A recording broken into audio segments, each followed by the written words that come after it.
Hello students, ninth English 2.5 a play.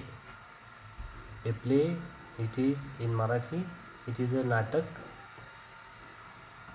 Part first या नाटकामधलं पहिला भाग जो आहे आपण या ठिकाणी पाहणार आहोत.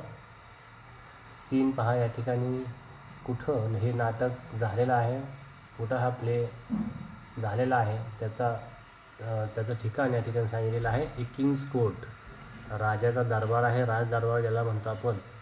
राजाचं मंत्रिमंडळ त्या ठिकाणी बसलेलं आहे, त्याच्या कोर्टमध्ये हे सगळं भूमिका या ठिकाणी चालू आहेत. हे या ठिकाणी हे नाटक सुरू आहे. The court awaits the arrival of the king, आणि सगळं कोर्ट जे आहे, कोर्टमध्ये असणारे जे काही महामंत्री वगैरे असतील, हे सगळे मंत्री राजाच्या येण्याची वाट पाहत आहेत. 2 guards are standing from right of the stage, आणि दोन्ही स्टेजच्या बाजूला 2 गार्ड म्हणजे 2 ते काय संरक्षक जे असतात किंवा जे काही बॉडीगार्ड असतात किंवा पहारेकरी असतात, हे पहारेकरी त्या ठिकाणी दोन्ही बाजूला 2 त्या ठिकाणी थांबलेले आहेत.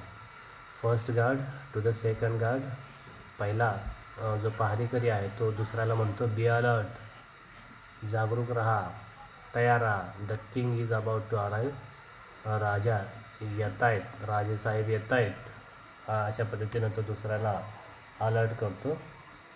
Second said who wants to be alert, तो म्हणतो की कोणाला अलर्ट व्हायची गरज आहे. Life seems like one long sleep in this land, I am at ease all day though I am a guard. बघा, तो म्हणतो की मी सदैव तयारच असतो आणि आय एम ए गार्ड, मी जरी गार्ड असलो तरी मी नेहमी तयार असतो, मला काही सूचनाची गरज नाही, असं तो म्हणतो. First guard said, how boring, I wonder if some interesting drama will unfold at the court today, it would enliven the atmosphere. तो म्हणतो की नेहमीचेच हे राजदरबार बघून किंवा त्यामधले केसेस बघून मी आता कंटाळून गेलेलो आहे, मला बोर झालेला आहे, आणि काहीतरी चांगली या ठिकाणी केस आली तर बरं होईल, वातावरण तर एकदम चांगलं होईल, जिवंत असं वातावरण तयार होईल, अशा पद्धतीनं तो आशा करतो. Second guard said, I would be equally happy if there was none, enter the disciples looking around. आणि त्या ठिकाणी एक डिसिपल, एक शिष्य येतो आणि म्हणतो, first guard halt, you are a stranger, give your identity. आणि त्याच वेळेस एक जण त्या कोर्टमध्ये येण्याचा प्रयत्न करतो, तेव्हा त्याला फर्स्ट गार्ड जो आहे, पहिला पहारेकरी, त्याला अडवतो आणि म्हणतो की हॉल्ट, थांब या ठिकाणी, stop, you are a stranger. तो म्हणतो तू अनोळखी वाटतोस, माझ्या ओळखीचा नाही तू, गिव्ह युअर आयडेंटिटी, तू कोण आहेस ते सांग. डिसिपल सांगतो, you are right, I am a visitor here. तो म्हणतो तुमचं बरोबर आहे, मी या ठिकाणी एक भेट देणारा वस्तू आहे, म्हणजे पाहुणा आहे. A disciple of the wise sage from the घनघोर forest which lies to the east of your kingdom.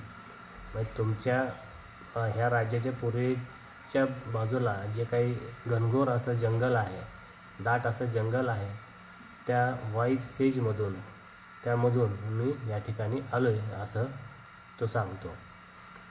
First guard, what brings you here. मग तो पहिला पहारेकरी त्याला म्हणतो की तू कशासाठी या ठिकाणी आलास. डिसिपल सांगतो, I have heard amazing stories about this kingdom of Andher नगरी and the great king of चौपट. तो म्हणतो की अंधेर नगरी आणि चौपट राजा याच्याबद्दल मी खूप मजेशीर अशा कथा ऐकलेल्या आहेत. I am especially impressed by the fact that everything in the market is sold at the same price, no complications. आणि तो म्हणतो की मला हे बघायचं आहे आणि मी ह्या गोष्टीवरून इम्प्रेस आहे, प्रभावित झालो आहे की काय, that everything in the market is sold at the same price, म्हणजे ह्या मार्केटमध्ये, ह्या गावाच्या किंवा ह्या राज्याच्या मार्केटमध्ये काही जरी विकायचं ठरलं तरी त्याची किंमत एकसारखीच आहे, असं तो म्हणतो. नो कॉम्प्लिकेशन्स, आणि काहीसुद्धा वेगळेपणा नसतो, हे मला बघायसाठी मी आलो आहे, असं म्हणतो. First guard said, you have heard right, तो म्हणतो की तू बरोबर ऐकलेस.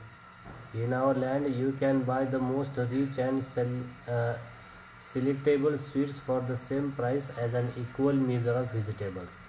तो म्हणतो की आमच्या राज्यामध्ये तुला महागड्या अशा स्वीट्ससुद्धा, मिठाईसुद्धा भाजीपाल्याच्या किमतीमध्ये भेटतील. तर असं हे आमचं राज्य आहे.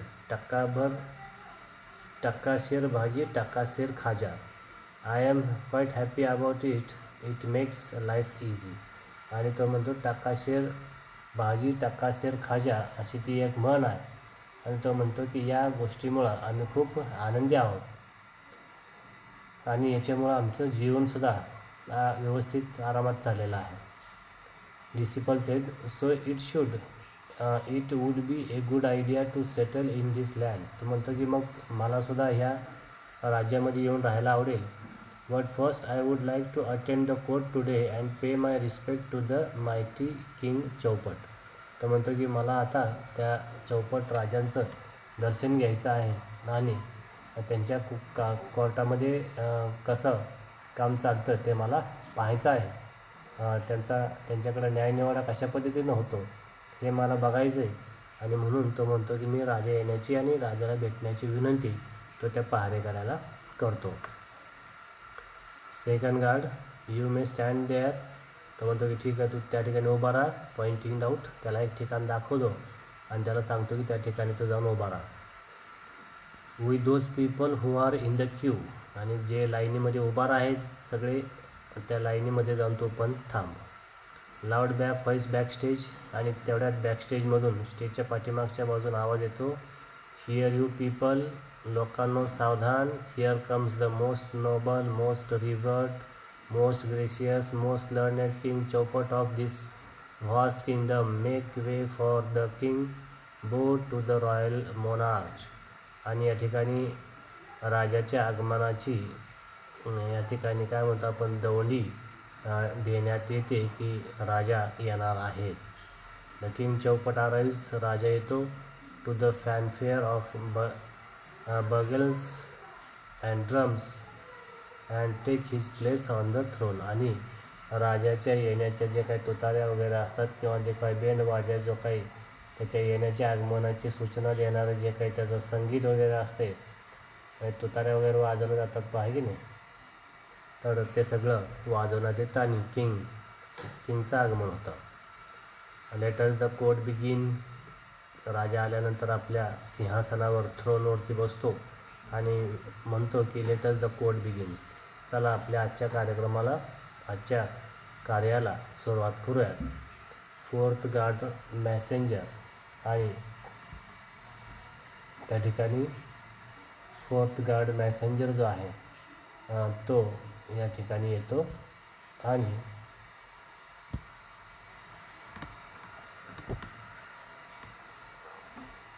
तो सांगायला सुरुवात करतो. पहा, द फर्स्ट कंप्लेंट.